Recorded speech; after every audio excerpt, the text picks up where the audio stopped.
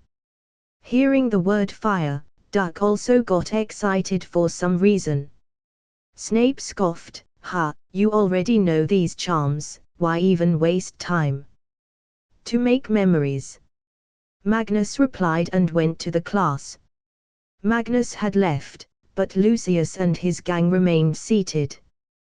They were collectively called Gang of Slytherin. There were more than 20 of them, but 6 were the leaders. They were 1. Lucius Malfoy, 7th year.